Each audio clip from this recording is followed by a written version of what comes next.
guys to Ocala Arts and Entertainment Podcast. I'm your host, Sean Thomas, and I am really excited about this interview. I'm seated next to, as creative as it gets of a person. Her eye is fixed on, from graphic to, you name it. This young lady here is a professional at what she does. If you notice this wonderful banner that is seated right behind us here, that should tell you she is very serious about making sure she aligns everything tight. So I want to welcome the lovely Jessi Miller. How are you doing? Hey, I'm great. I'll take the young from young lady, thank you. That's a great introduction out of all of the rest of that. I'm great. It's a pleasure to be here. Jessi, thank you very much for blessing us and saying that you would do this. Now, of course, this beautiful banner represents, I would say, your latest project. Correct me if I'm wrong. So before we get to this guy here, walk us through Jessi Miller. How did things unfold for you as a young lady coming up? How did you get involved in art and that kind of stuff? Where are you coming from, by the way? Well, I kind of say I was raised by hippies or gypsies, or this was my mom. So where I'm coming from is a lot of traveling from in my childhood, and a lot of countries and a lot of states and a lot of tropics mostly. But I landed in Fort Lauderdale from high school onward, and when it was time to decide on something like a career, I of course wanted to be something creative like an actress or an artist, but didn't want to be a starving artist, So I thought, I'm going to go into advertising, and then I thought on the side I would just build my art career until I was internationally famous and I could quit the advertising business. But the truth is you get started on your day job and it's your day job for most of your life. So I went to the Art Institute of Fort Lauderdale. And I worked in ad agencies after that, did a lot of tourism type things in South Florida. And one day I felt like I had kind of sold my soul away just creating ads. There wasn't really, internet wasn't a thing yet. My career is kind of as old as Photoshop. So I like to think when I started working, Photoshop was just becoming a thing. And at that time, the internet wasn't really, and I say this because I would create things like brochures or flyers or ads, and they just would get thrown away eventually, right? So I just sort of was like, what am I doing with my life and my talent and everything? And I shifted into publications and magazines, because then I was really drawn to the storytelling aspect instead of just creating a brochure, which is disposable. And I'm saying a brochure like that's what our websites are now. Right. Yes. And they don't go away. Yes. So it's not quite as the same. But so for decades after that, I was in the publishing business, which totally still contains advertising.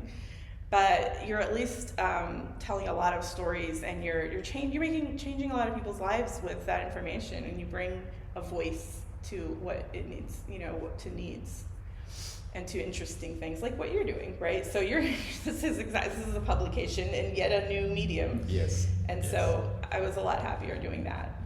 So what happened? Did you see someone in art that you liked? What they began to do that made you want to do art, and you got involved in the advertising? So how did that side of it unfold? Did someone inspire you to want to draw, to want to paint? What happened there? I can't remember a moment when I didn't think I was some kind of artist, right? I think we're kind of born that way. Every little doodle, and if someone says, oh, that's good, which we love to reassure kids that their drawings are good, so I just believed it was good. Oh, that's beautiful. From the beginning. I had my art teacher in high school, of course, was encouraging me because I have some talent, but I am also just a regular person. It wasn't anything astounding. Right. And so I was considering, I'm going to go into advertising or art, and I don't need to go to college. She was like, you don't know what you're talking about. You need to go to college. Of course. And I am so grateful because, of course, in college I learned more than I ever knew. But yeah, for some reason when I was younger, I always just thought I knew everything I needed to know, like as if talent was enough. Right. So anyway, it's not enough. Clearly, we are always learning. We're constantly learning and growing, Yes. and so, but I've always felt like I've been an artist. But again, it's always kind of been on the side of more advertising, graphic design related, more visual communication. Right. So that side of you, in terms of the advertising side, doing the brochures and flyers and stuff like that, you also paint. Mm-hmm. So how are you navigating those two fields? Because it takes a lot of work and time to design brochures, create flyers and what have you. And to make it worse, you have to make people happy when they see it. So, and then you have to find time to paint. So when did painting come in? Yeah, again, I think always, I almost think it's the core thing for me is being a fine artist, even though out there it's not my main profession. But that's sort of like what I am. It might even be flipped for me mentally, like I'm an artist who does graphic design on the side. Right. But the truth is I'm a graphic designer who does art on the side. So you could adjust depending on. But yeah, it's just whatever time I can devote to it you could ask the family or people around me. I do work a lot, but what a lot of people think is work I think is fun. Yes. And it's all going towards something, hopefully. With art, it's creative expression and it's free. But with the advertising side of things, like you said, you have to make someone else happy. But there's still a story, right? You want to tell that brand's story. Yes. You want to communicate the right message. And I think I'm pretty good at making people happy and getting the right message out there and keeping it really professional. So somehow it's all storytelling and it's all interrelated. Right. So you are in school, you are wrapping up school, and then you're heading out and you are in Ocala. So transitioning from, is it Fort Lauderdale? Yeah, I did a little bit of traveling in between that also, but I landed here in 2003, and I had already worked for ad agencies for about 7 years, and then publications for a few years after that. I can't remember exactly how many. So I've been working for a lot of magazines and ad agencies by the time I came here. So Ocala steps in, and your first encounter of you letting Ocala know that, hey, I'm here, this is what I'm about. Any agency you might have stepped into immediately? Oh, I came here to work at Ocala Magazine. Okay, beautiful. And it was about 1 year after they'd gone full size, after they were digest size for a long time. Right. So it was pretty fresh. It was fun. There was a big art department. There were a lot of people. This was in the economic heyday here. Okay. The magazine was 200 pages versus 100 and huge staff. So I was a part of a fairly international team. It was quite fun. Yeah. Right. So how did you make entrance into the Ocala magazine? Did you know folks that saw your work? Or Monster.com. Monster.com. Yeah. All right. If you remember that website. Yeah, that's it. Monster.com. Yeah. Is that still around? I don't think so, but I don't know. Yeah. So Monster.com. Okay, beautiful. So you are in Ocala magazine and you are producing. Yeah, right. Visual communication, graphic design. And they had multiple magazines at the time. So we were juggling Gainesville Today, Lake Today, Citrus County, Ocala Magazine, a business magazine, a home magazine. There was a lot that was going on in there. That was fun. Right. And then at the same time, I hadn't really been, like you're just talking about the juggling of the fine art and the commercial art. I really hadn't been painting for really since college time. So the editor then, Vinny Chabra, at that time at the magazine, Linda Marks owned it and was married to Vinny Chabra, and he said, hey, Paulette Milhorn is doing this thing down the road at the Veranda Tea Gallery. I don't know how long you've been here, if you remember any of this, but... No, I don't. So Paulette used to have this Veranda Tea Gallery, a lovely shop, and anyway, she was organizing a fundraiser for the orchestra. I think that's how it went, and she was handing out violins for artists to paint. And then he's like, you should go down there and get one of those violins and paint it. So I did, and that just sort of was my first intro into the Ocala art scene, was this violin. And like Diane Cahill was in there. I don't remember, there were a lot of other artists who were, that was how I started meeting the artists and getting into the fine art scene as well. That is an amazing story. So you kicked back in doing art with an instrument. And it's not a simple instrument that people could pick up and play. A violin is difficult to play. Right. I did not play it, I painted it. So to be clear, I have no idea how to play a violin. do you have any photos of that? Or I do. I could find them. Yeah, it was called The Colors of Renaissance, and I used these pictures I had taken in Italy and then pasted them on there, and then collage paint swirls of color and all this kind of stuff. So I am sure folks would love to see this. I will find that. Because this represents your stepping back into the art with this violin. That would be nice to see. So make sure you. I will share that for you. Yeah, absolutely. So you are rolling art and flyers and brochures and stuff, and art is back on the scene, and you are still in Ocala Magazine. What's happening? Are you migrating from there? Because at some point you'll be starting your own business, I guess. Yeah. Well, the crash happened, and so kind of like I was saying, there were 5 people that worked just in the art department, 20 people in the whole company. Right. The art department eventually dwindled down over a few years down to 1 person. Oh. So I was one of the layoffs, and in that, like 2007 or 2008, whenever the crash was happening, that was, and so I was there. I had a workstation at home, and I started a business, and that's when I started Little Black Mask. It was marketing at the time, media now, and so this is me going, well, I'm not in a, kind of like I was saying, I had that crisis of the soul with the advertising industry, and then I felt like I answered that by being in magazines and telling stories. But then here I was again, like, well, if I don't go to a magazine, what should I do? Should I be in advertising? So, the truth is, and the resolution of all that was that as long as I'm representing and selling a client that is doing good, right, well, then I'm still doing good, right? Exactly. It's not really selling my soul out or selling out or whatever it is that I thought that I would, yes, that advertising is. So Little Black Mask is, the logo is a little black mask, and this is like a superhero thing. So our tagline is, the only difference between the mild-mannered civilian and their superhero alter ego is that little black mask. Yeah. And saving the world one graphic design at a time is what I used to say I was doing. So as long as I'm representing a client who does good, then I'm doing good. So the mask is in, and you are pushing that forward. What else is stepping into your creative mind after that? A lot was going on at that time. I spent a lot of time in AdFed, all around the state and kind of the country, which is the Advertising Federation. Okay. So I kind of let that be my community, since I was on my own. When I say starting my own company, it's really like me in my living room. Right. And as a freelancer, we get lonely and we're in our pajamas or something. We weren't Zooming then. Right.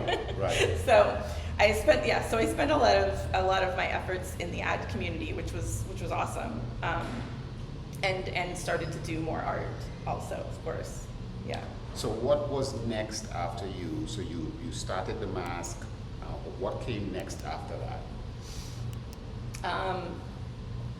It was just some years of a whole bunch of things. I was raising kids, and I was doing work with Little Black Mask. I was doing ad-fed stuff. I was doing fine art. I don't know, at some point I wanted to go back into an office setting, and I went, I don't remember what happened first. Some more magazines, I guess the economy started its slow build, and more things started cropping up, so right. I became the creative director for Gainesville Today. I also went back to Ocala Magazine as a freelance creative director to help them out. So I also went to Ocala Style. Let's get that. Did you just hear what this wonderful lady said? Gainesville. Let's talk.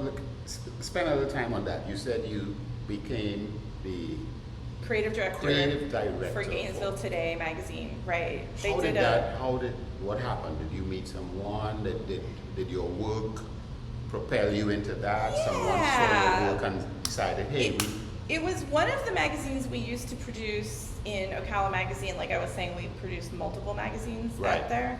And so that was one of them, and it would get sold. It had been sold several times to different publishers. Okay. So this new publisher was someone I knew, and he brought me on to do a total revamp of what was kind of like a really salesy looking, businessy kind of thing into a really full, creative, colorful.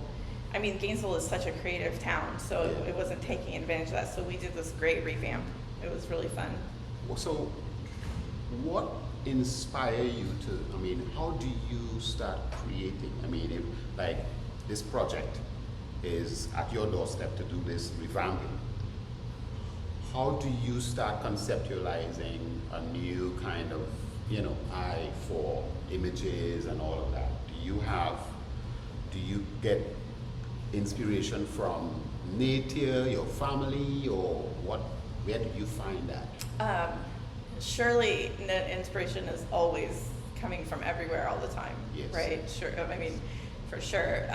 Spending some time in the community in Gainesville and seeing what they're up to and getting to know their stories. Well, and I had already worked on that magazine in the past too, so I knew a lot of the clients and the photographers. I mean, I knew some of so it wasn't a completely brand new concept for me. Right. And then just getting to have freedom is really great. What would I do if I could just do what I wanted? So that's really fun. And then, and thirdly, I think getting a great team together. We had some creative people, have great photographers, stylists, writers, editor, and then everybody's got ideas and bring them to the table every week and talk about them and flesh them out and, put them together. Like anyone will always say that you're only as good as your team too, Yes, that's right.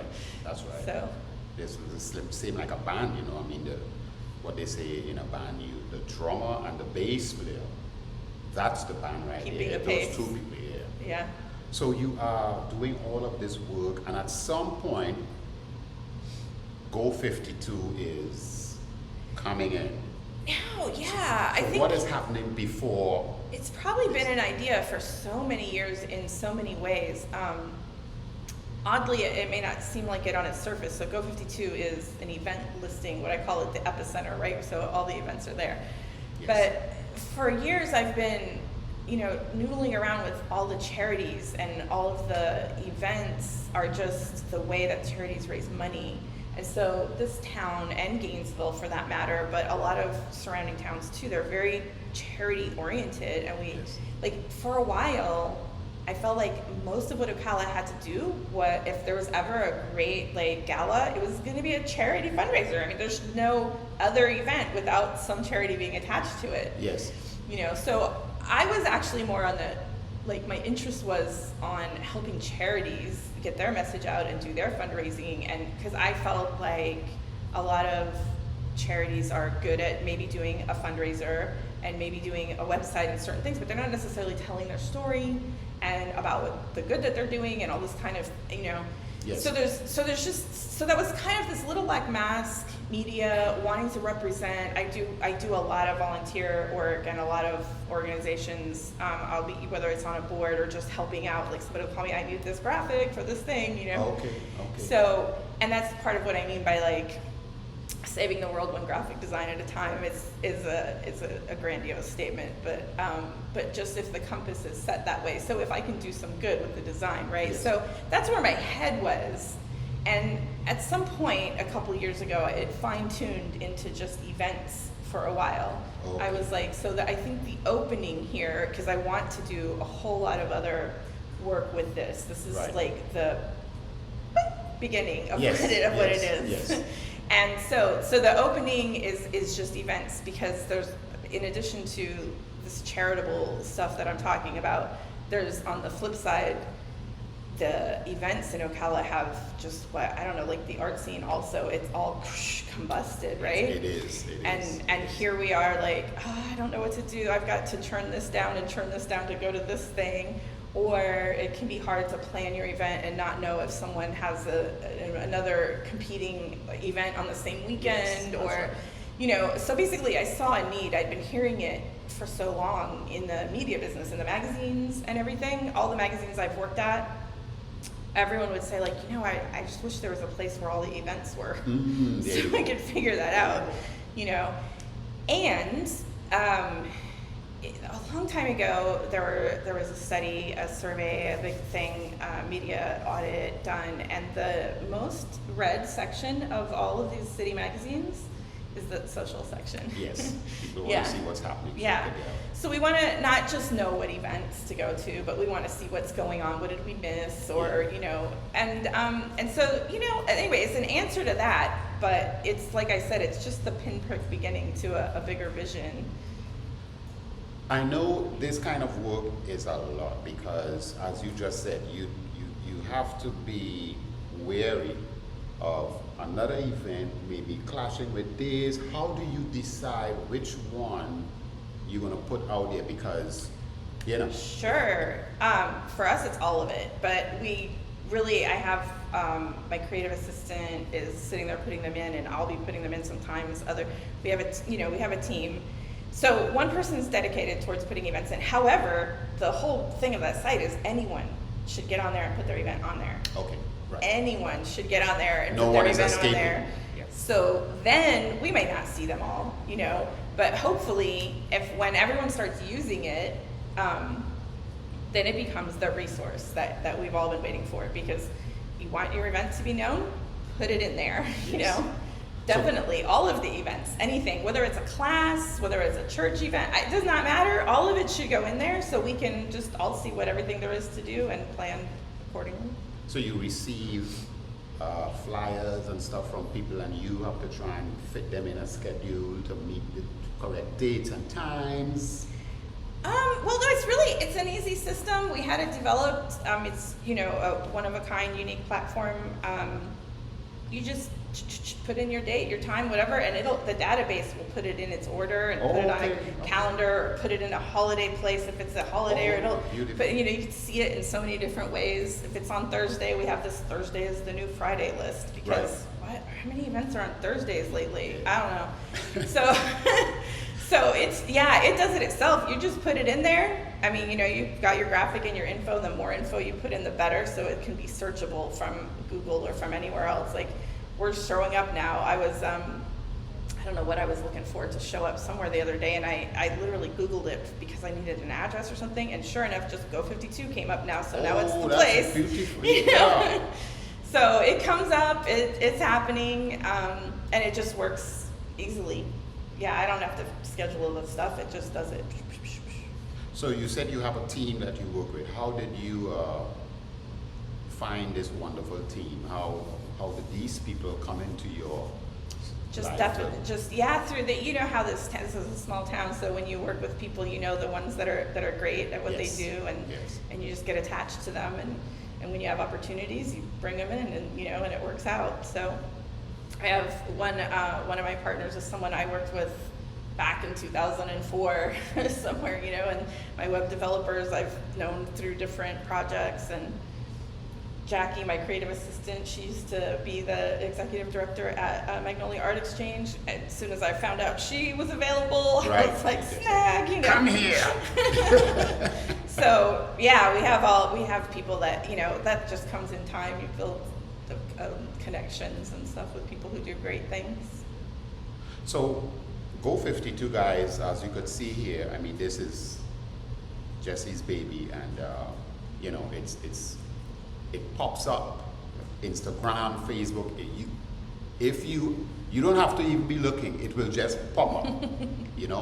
And I'm glad to hear that you could Google stuff, and GO52 is pulling up. That's a big Well, I mean, that's it. It's text, right? We're inputting everything as information. It's not just a graphic somewhere on like social media, which that's kind of part of the reason there was a need for this is it's just not some magazines or some companies, they'll have like a calendar and some events on it, or there are a lot of great groups on social media that share events and stuff, but none of that's searchable, none of that's organized, none of it's sorted, and it just, So it's new. I mean, right, it's like Eventbrite is like that, but they're national and they don't have an office locally that you can call, and they're not going and covering the social events and taking pictures and telling the stories and doing videos and so on and so forth. So this is the only thing like that. That's a wonderful thing you do, because you show up. You're not just waiting for someone to send their flyer with information and you input the information. You go to. All of it. Work. Yeah. So how do you choose which event you're going to go to? Because 5 events might be happening at the same time. Are you going to hit all 5? I'm starting to get some even more team, and I can start sending people around, so we don't necessarily, there's not necessarily just one of us. Right. But it's still pretty arbitrary. I do have some promotional partnerships that are already developing, so if they advertise with me and I promote their thing and I do like giveaways sometimes, and I pay for those to be advertised too. That's part of what you were saying about it shows up in front of you. Yes. There's paid advertising. It's definitely not passive. Yes. So if people want to amplify it, then they can put a package together with me, and then I'll show up and give coverage and just do different things. Yeah. How do you treat with someone that might send a flyer for you to include? Yeah. But the quality of it is. Yeah, well, that's definitely a thing. And if I were a big nonprofit, I would be remaking all those flyers. But I'm not. I mean, I obviously, Little Black Mask Media does design work, and I do a lot of event work that's beautiful. And so if somebody wanted to hire me, it's not very expensive, but it does come with a cost. Or if you're someone I just know and love dearly, then sometimes I do. I have been handed some flyers, and I was like, let me review this for you, and I send them back something nice. And because there's also different sizes. You have like a banner size for an event, and then you have a post that should be square, and there's a lot of and people try to make one piece of art that has all that info. It's not always very effective, but people don't understand sizing. Instagram has a different size. Facebook has a different. And resolution, and how much info do you put in there? And you should put some of it to be text, not graphics. There's a lot. That's a lot of stuff. Yeah. And the other thing, and I think that people don't realize, and part of why I did this isn't even just the local need, but this national thing that's happening, which is it's not enough to post an event on Facebook anymore, and think that everyone's going to see it. Yeah. Like it's just not the thing. It's definitely an important part of a media mix, but it's certainly not. They've just grown out of that. They want you to pay for things, or they want the algorithms do whatever, and people are getting desensitized also to all of it. Like it's not as exciting Facebook anymore. It is.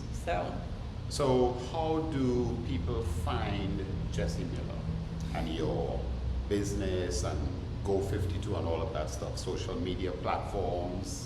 Yeah, it's pretty easy, I think. You could type in Jessi Miller Ocala. You'll find a whole bunch of things, but and of course, there is JessiMiller.com. There's GO52.events. There's LittleBlackMask.com. I'm in Ocala Magazine. I'm all over the place. Right. So it's pretty easy. And it's JESSI. Yeah. Yes. Yeah. We'll put that up for you guys so that you Awesome. don't fall on your face when you go typing it in Google. All right. Right. So. Not Jesse James, not Jesse Kasabian, Yes, not Jesse. There's a lot of other Jessies around in the art scene here. So what is next? So GO52 is that's your main focus right now? It's I mean, I also have client work. I do for nonprofits and for other businesses, and for Ocala Magazine, I still do creative direct it. Right. So I still have clients, but GO52 is the newer company, the newer project, right? And I'm really focusing on expanding it. We're just launching a directory in it, so it's not going to just be events. It's not going to be if you want to look for anyone that has anything to do with events. Right? Music to play at your event, or balloons or flowers or this or that, or if you want to go to a restaurant or somewhere that maybe like an escape room, that's not necessarily an event, but it's still a thing to do. Or podcasts. Right. So we're going to have a podcast page. And, Yes. so basically anything that's going on that's something to do in Ocala, right? We use this hashtag, never say bored again. Of course. You cannot be bored in Ocala. So there's a lot of expansion going there. And then content that we're going to start creating that is about that, like telling the stories about the events. And again, like, so if it's a charitable fundraiser, what is that about?